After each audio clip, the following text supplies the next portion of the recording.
Y quiero que escuche atentamente lo que el apóstol dice en Filipenses 4, comenzando con el verso 4.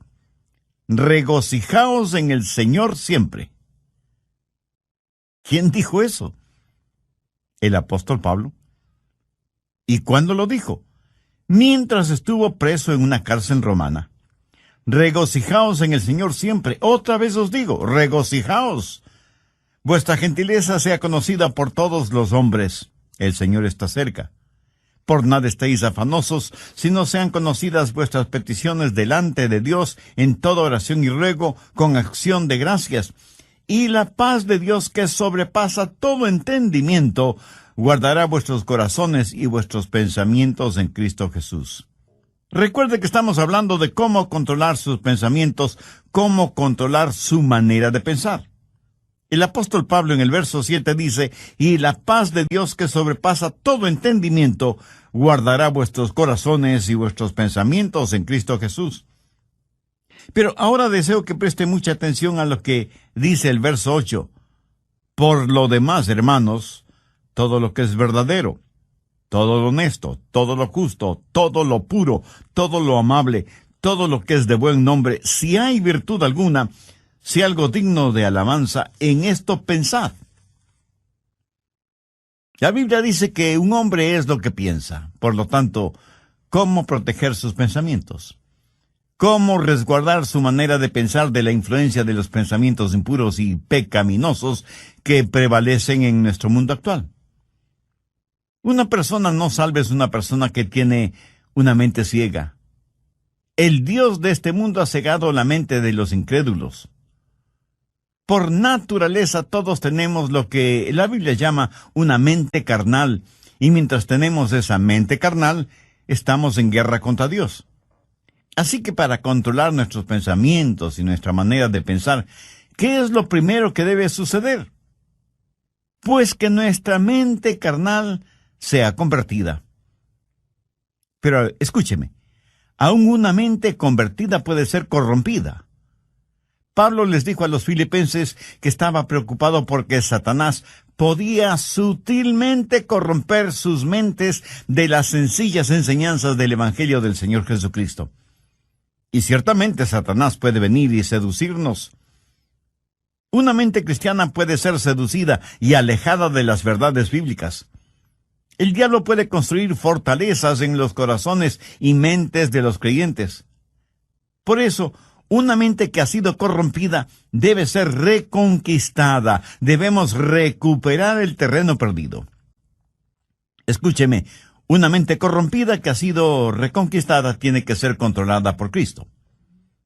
El Señor debe estar a cargo de nuestra mente y debemos aprender a escoger nuestros pensamientos, así como escogemos a nuestros amigos, si es que tuviéramos el suficiente sentido común de escoger solo buenos amigos. Debemos tener ciertos parámetros para saber la clase de pensamientos que debemos admitir en nuestra mente y aquellos que debemos desecharlos en forma absoluta. Pero Pablo, cuando está listo para hablar de estos parámetros, primero presenta un contexto como base fundamental de lo que va a hablar. Y al preparar el escenario, Pablo habla de tres cosas. Primero, usted debe encontrar su gozo en el Señor. Note que en el verso 4 él no dice, regocijaos siempre. Hubiera sido una verdadera tontería si solo decía eso. Pero no es ninguna tontería cuando dice, regocijaos en el Señor siempre. O sea, les está diciendo a los filipenses que el verdadero gozo solo lo encontrarán en el Señor Jesucristo. Esto pone en evidencia que cada creyente que controla su manera de pensar tendrá un gozo, un regocijo consciente, continuo, conspicuo y contagioso, porque ese gozo está fundamentado, anclado en el Señor Jesucristo. Permítame compartir con usted algo muy personal. Yo procuro tener siempre mi mente ocupada, aún en tiempo de descanso o de vacación, porque una mente ociosa es el mejor taller del diablo. Y he descubierto el secreto de la fortaleza. Es el gozo del Señor. Él es mi fortaleza. Y eso no es solo una frase bonita, ni parte de alguna canción espiritual preferida. Es la realidad. El Señor es mi fortaleza.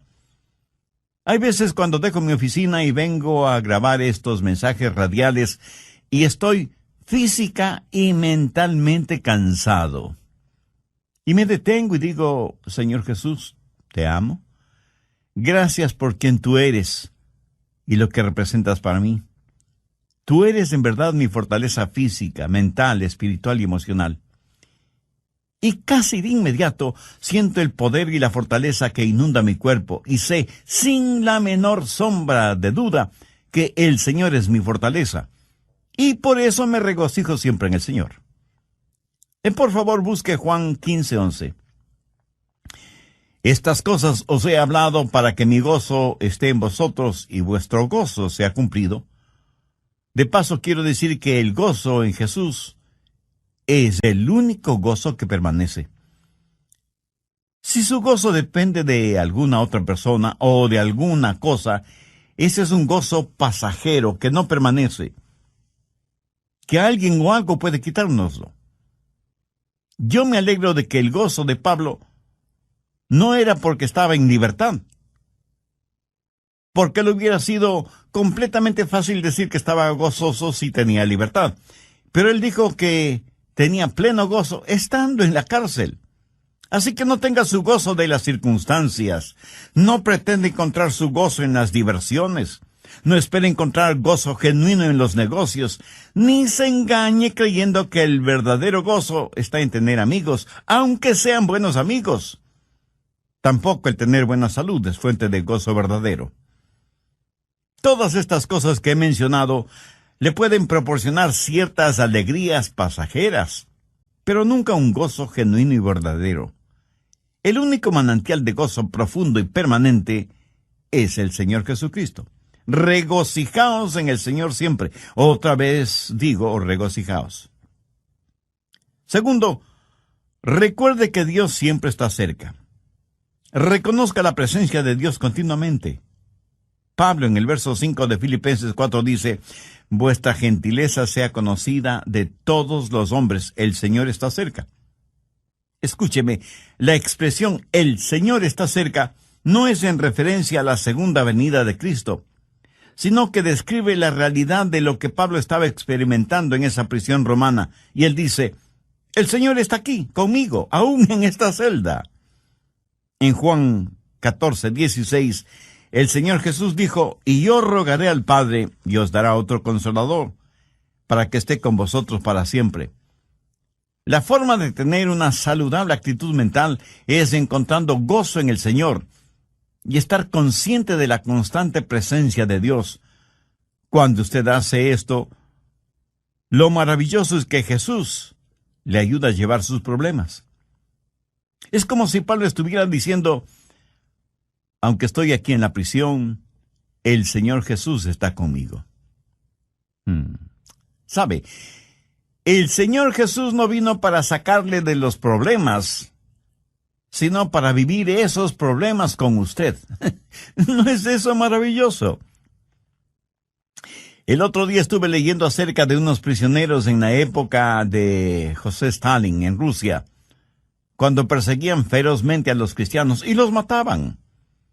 Un grupo de 20 cristianos estaba reunido en un edificio cuando Stalin, al frente de un pelotón de soldados, entró en el recinto y comenzó a hacer una lista de quienes estaban reunidos allí.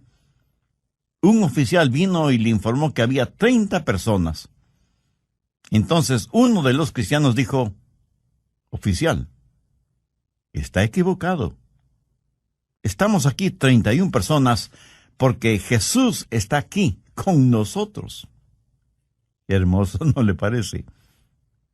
Tercero, rehúse el preocuparse por todo. Filipenses 4:6. Por nada estéis afanosos, sino sean conocidas vuestras peticiones delante de Dios en toda oración y ruego, con acción de gracias. ¿Lo captó? Por nada estéis afanosos. En el original griego esta frase conlleva la idea de algo que se desgarra. Y eso es exactamente lo que la preocupación hace, nos desgarra interiormente. En un lado está el temor y en el otro lado está la esperanza, y usted se encuentra exactamente en la mitad. ¿Qué es lo que Pablo dice? Por nada estéis afanosos.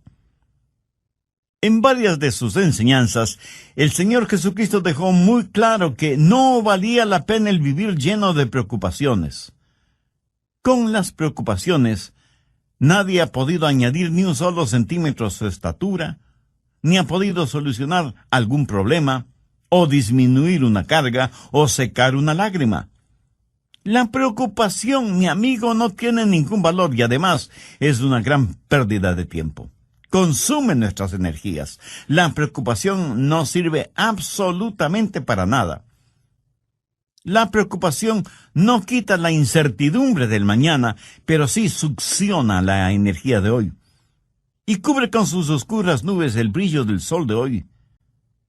Jesús dijo que son los paganos los que se preocupan desmedidamente por todo, y que nosotros como hijos e hijas de Dios no debemos ser como ellos porque Dios cuida de nosotros.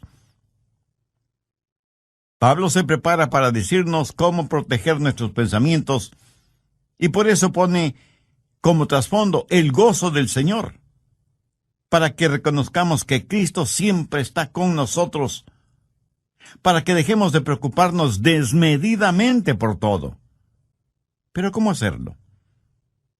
Por nada estéis afanosos, si no sean conocidas vuestras peticiones delante de Dios en toda oración y ruego con acción de gracias. ¿Tiene usted algún problema que lo considera como un gran problema?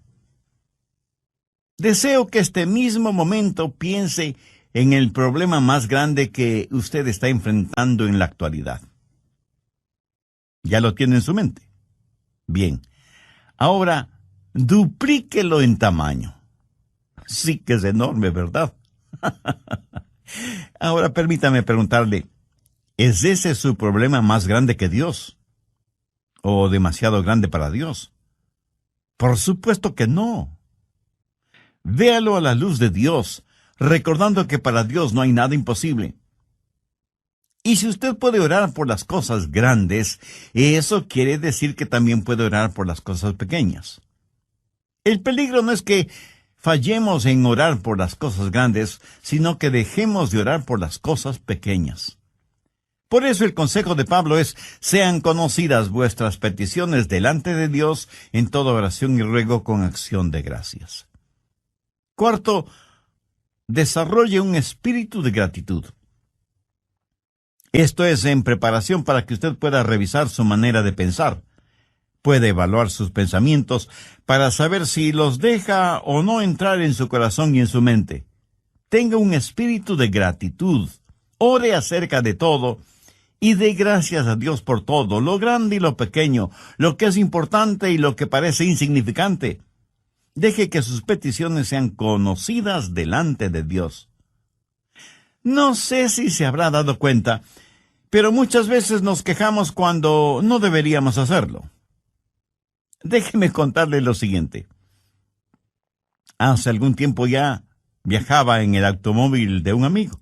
Él iba manejando y yo le iba contando que nuestros hijos, unos estaban en una escuela privada, otros en el colegio y otros en colegios cristianos. Y me quejaba por el altísimo costo de la educación de nuestros hijos. Mi amigo me escuchaba y me observaba. De pronto dijo: daría cualquier cosa en el mundo si es que mi hijo pudiera ir al colegio. Y pensé, qué espíritu de ingratitud el mío. Mi amigo tenía un hijo rebelde, lo que generalmente decimos una oveja negra. Mi amigo estaba dispuesto a pagar cualquier cosa con tal que su hijo quisiera ir a estudiar. Y aquí estaba yo quejándome amargamente de cuán cara era la educación de mis hijos. Paradójico, ¿no le parece? ¿Alguna vez se ha quejado porque tiene que lavar o secar los platos? Hay muchas personas en muchos países del mundo que les gustaría tener platos aunque fueran sucios. ¿Me escuchó? Quiero decir que los platos sucios son una señal de que usted tuvo algo en qué comer. Una cuchara, un tenedor, cuchillo para comer. Mi amigo, hay millones de personas que usan sus manos, sus dedos para comer y ni siquiera tienen agua para lavarlas después. Hay que saber cultivar un espíritu de genuina gratitud hacia Dios. Ahora, todo esto no es más que el escenario para saber cómo controlar sus pensamientos. Es como el estar en un aeropuerto y pasar por los controles de seguridad, que tienen sensores para detectar cualquier objeto que pudiera considerarse peligroso o algunas sustancias prohibidas que algunas personas tratan de pasar de contrabando. Los servicios de seguridad en los aeropuertos no permitirán que usted se embarque en un avión llevando esas cosas prohibidas. El apóstol Pablo presenta una especie de lista en el verso 8 y quiero que ponga mucha atención a su contenido. Por lo demás, hermanos, todo lo que es verdadero, todo lo honesto, todo lo justo, todo lo bueno, todo lo puro, todo lo amable, todo lo que es de buen nombre, si hay virtud alguna, si algo digno de alabanza, en esto pensad. Si usted lo piensa detenidamente, estas son pruebas que determinan lo que usted admitirá en su mente. Son como los controles de seguridad en los aeropuertos. ¿Qué control de seguridad tiene usted para el acceso a su mente, a su corazón? Permite que cualquier pensamiento, por inmundo y malo que sea, deambule con toda libertad por su mente. Estamos estudiando el tema cómo controlar su manera de pensar, basado en la epístola de Pablo a los Filipenses, capítulo 4, y los versos del 4 al 8. De esta porción bíblica hemos visto ya 3 cosas fundamentales. Primero, usted debe encontrar su gozo en el Señor. Note que en el verso 4, Pablo nos dice, regocijaos siempre. Hubiera sido una verdadera tontería si solo decía eso. Pero no es ninguna tontería cuando dice, regocijaos en el Señor siempre. O sea, les está diciendo a los filipenses que el verdadero gozo solo lo encontrarán en el Señor Jesucristo. Esto pone en evidencia que cada creyente que controla su manera de pensar tendrá un gozo, un regocijo consciente, continuo, conspicuo y contagioso, porque ese gozo está fundamentado, anclado en el Señor Jesucristo. Segundo, recuerde que Dios siempre está cerca. Reconozca la presencia de Dios continuamente. Pablo en el verso 5 de Filipenses 4 dice, vuestra gentileza sea conocida de todos los hombres, el Señor está cerca. Y la expresión el Señor está cerca no es en referencia a la segunda venida de Cristo, sino que describe la realidad de lo que Pablo estaba experimentando en esa prisión romana y dice, el Señor está aquí conmigo, aún en esta celda. En Juan 14:16, el Señor Jesús dijo, y yo rogaré al Padre y os dará otro Consolador, para que esté con vosotros para siempre. Tercero, rehúse el preocuparse por todo. Filipenses 4:6. Por nada estéis afanosos, sino sean conocidas vuestras peticiones delante de Dios en toda oración y ruego con acción de gracias. ¿Lo captó? Por nada estéis afanosos. En el original griego esta frase conlleva la idea de algo que se desgarra. Y eso es exactamente lo que la preocupación hace, nos desgarra interiormente. En un lado está el temor y en el otro lado está la esperanza. Y usted se encuentra exactamente en la mitad. ¿Qué es lo que Pablo dice? Por nada estéis afanosos. Cuarto, desarrolle un espíritu de gratitud. Tengo un espíritu de gratitud. Ore acerca de todo y de gracias a Dios por todo, lo grande y lo pequeño, lo que es importante y lo que parece insignificante. Deje que sus peticiones sean conocidas delante de Dios. El apóstol Pablo presenta una especie de lista en el verso 8 y quiero que ponga atención a su contenido.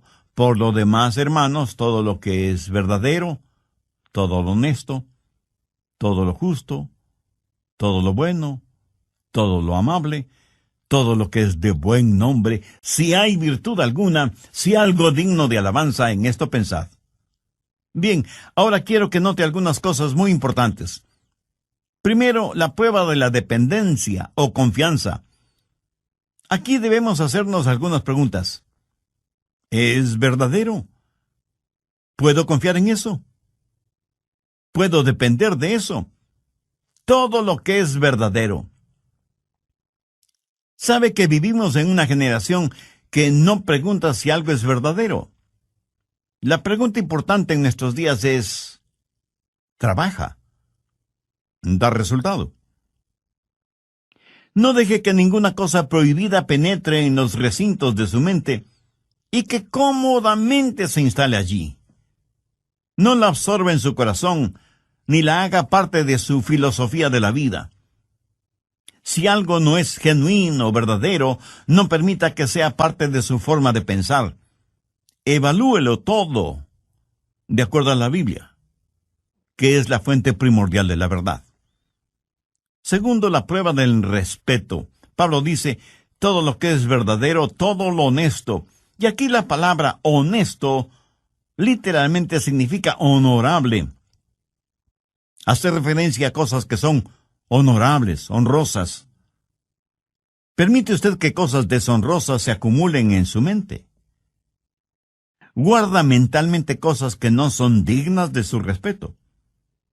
Cosas que no son dignas de que usted invierta su tiempo en ellas. Algunas cosas no son malas porque son viles. Son malas porque son necias, tontas, estúpidas, cosas que no valen la pena. Tercero, la prueba de las riquezas. Todo lo justo. ¿Sabía que la palabra justo en este versículo significa recto, derecho, lo cual es lo opuesto a torcido? Entonces, ¿qué significa esto? Significa que usted no debe dejar que ningún pensamiento torcido, deformado, penetre en su mente. ¿Piensa usted siempre correctamente, con rectitud? En mis estudios bíblicos, predicación y tiempo devocional, siempre trato de pensar con rectitud, honestamente. Reconozco que muchas veces dejamos que pensamientos torcidos invadan nuestra mente porque hemos desconectado los puestos de seguridad. Y sencillamente vamos de aquí para allá sin que nada aparentemente nos moleste. Pero Pablo dice que hay ciertas cosas que no deben pasar por la puerta de nuestra mente. Cualquier cosa que no nos inspira confianza o respeto, o que levanta una bandera de sospecha, ni siquiera debe merodear la periferia de nuestros pensamientos. El apóstol también hace mención a todo lo puro, y puro significa algo que está libre de cualquier contaminación, algo libre de manchas o suciedad. Esto en referencia a objetos o animales. ¿Es esto lo suficientemente puro como para ser usado en la adoración a Dios? ¿Es esto lo suficientemente puro como para ser ofrecido a Dios? Estas preguntas nos llevan al siguiente punto. Cuarto, la prueba de la reverencia. Todo lo que es puro. ¿Es esto algo de lo cual no me avergüenzo de ofrecérselo a Dios? Escúcheme, puede tomar cierta historia o cierta película o cierta música o cierta literatura o ciertas amistades o ciertos hábitos y decir, Señor, con esto te adoro. Estoy seguro que alguien me dirá, Pastor, ¿no estamos supuestos a adorar a Dios con todas las cosas? Mi amigo, si piensa así, está tremendamente equivocado porque la verdad es que debemos adorar a Dios con todas las cosas. Por favor, busque 1 Corintios 10:31. Si pues coméis o bebéis o hacéis otra cosa, hacedlo todo para la gloria de Dios. Ahora piense por un momento. ¿Son sus amistades, sus pasatiempos, su trabajo y aún su propia familia algo con lo cual usted podría decir, Señor, te lo ofrezco a ti. Hace algún tiempo estuve en una conferencia bíblica en otra ciudad y tuve la oportunidad de ver la cadena de montañas conocida como Montañas Azules, justo en la estación del año cuando las hojas de los árboles se vuelven amarillas, rojas, azules, doradas y, en fin, tienen todos los colores del arco iris. Mi esposa y yo nos quedamos asombrados y maravillados de ver la creación de Dios en toda su espléndida belleza. Y me acuerdo que dije, Señor, esta es una extraordinaria experiencia que me mueve a adorarte más y más. Este buen tiempo que nos permites tener, este regocijo espiritual interno, esta belleza que nos rodea, que proviene de ti, todo te lo dedico a ti porque no solo está lleno de armonía y de encanto, sino de inmaculada pureza. Señor, tú eres digno de nuestra adoración. Amigo, escúcheme. Si cualquier cosa que usted hace no pasa la prueba de la reverencia, o sea, no es algo que pueda ofrecerle a Dios, no se atreva a insultar a Dios presentándosela. Si cualquier relación personal o actividad o recreación o negocios o lo que sea no tiene el distintivo de reverencia hacia Dios, ni siquiera lo piense. Quinto, la prueba de la relación. Pablo continúa diciendo, todo lo que es de buen nombre. En el original griego, esta frase literalmente dice, aquellas personas o cosas que causan que se las ame. ¿Qué es lo que causa que usted ame? Si piensa en aquello que causa que usted critique injustamente, o que provoca división entre otras personas, eso es erróneo, negativo, malo. Todo lo que es de buen nombre tiene la connotación de ser guiados hacia el amor. Lo que piensa le guía hacia el amor. Tal vez alguien me pregunte, pastor, ¿eso significa que tengo que aprobar lo que otras personas hacen? Sí y no. Si lo que hacen es bueno, beneficioso, ejemplar, útil, usted lo aprueba. Si es algo negativo, perturbador, divisivo o destructivo, por supuesto que usted no debe aprobarlo. Y no se necesita ser un genio para entender esto, ¿verdad? Pero el que no apruebe lo que otras personas hacen, por la razón que sea, eso no significa que no debe amarlas. Dios nos acepta a cada uno de nosotros, aunque obviamente no aprueba lo que como pecadores hacemos. Sexto, la prueba del refinamiento. Todo lo que es de buen nombre. Esto hace referencia a algo de categoría, buena educación, refinamiento, algo que es bueno sin mayores explicaciones. Verá, en todas partes del mundo y en todos los niveles sociales hay personas chismosas. Permítame decirle con genuina tristeza que la iglesia no es una excepción. Yo creo que el chisme es una especie de enfermedad que causa la pérdida de la memoria. Hasta ahora no he conocido a ninguna persona chismosa que admitiera ser chismosa. Por lo general, una persona chismosa comienza de la siguiente manera. Bueno, usted me conoce y sabe que no me gusta eso de los chismes, pero sabía que... Y comienza su chismografía con un aire de santidad y confidencialidad, como si estuviera contando una verdad absoluta. ¿Conoce usted a personas así? Ahora, si una persona hace algo y no sabe que lo ha hecho, debo pensar que esa persona tiene un tornillo suelto en su cerebro. Lo triste es que hay personas a quienes les gusta, les deleita el escuchar cosas que no son de buen nombre, relacionadas con otras personas. La gente usa sus oídos como tarros de basura, y luego se sorprenden de que los demás siempre estén botando basura verbal en sus oídos. Y la gente bota basura en sus oídos porque sabe que a usted le gusta escuchar esa basura. Y por eso usted sabe de todo el lodo moral, emocional y espiritual que hay en su barrio. En lo negativo, usted sabe todo de todos.